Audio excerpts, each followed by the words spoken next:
السلام عليكم. فيديو النهارده سهل وسريع. هنعمل مع بعض دبدوب كيوت بصلصال الفوم. يلا نبدأ على طول نشوف هنعمله ازاي.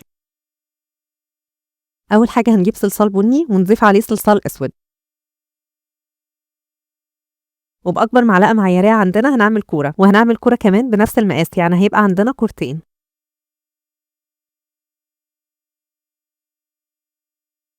وبمقاس نص معلقة صغيرة هنعمل 4 كور بنفس اللون.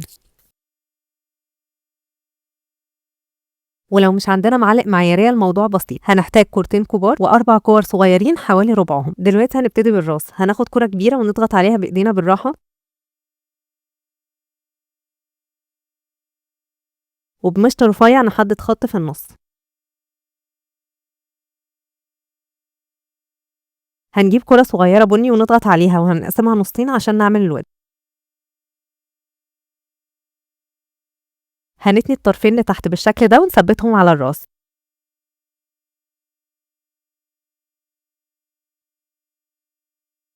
وبالأداة اللي ليها طرف على شكل كورة اللي بتيجي مع الصلصال هنعمل تجويف بسيط في الوجه.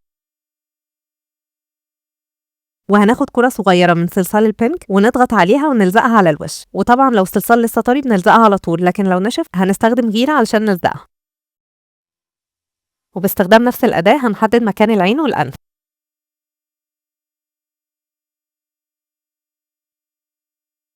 وبالسكينة هنعمل خط بالطول على الدايرة البينك وهنحدد مكان البق. وهنحط كورتين صغيرين من الصلصال الأسود مكان العين،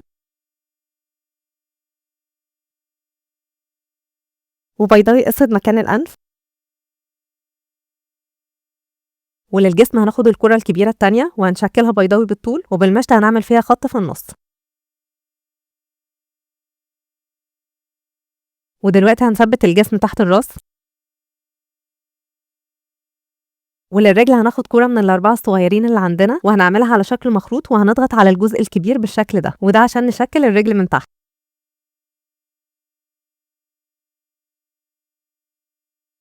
وهنعمل الرجل التانية بنفس الطريقة ونتأكد إن هما يبقوا قد بعض. هنلزق الرجل في الجسم من تحت بالشكل ده.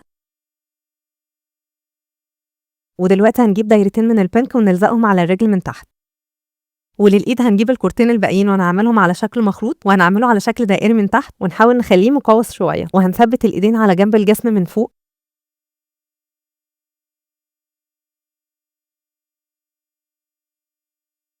وبلون أبيض أو كوريكتور هنعمل نقطة بيضاء في العين والأنف.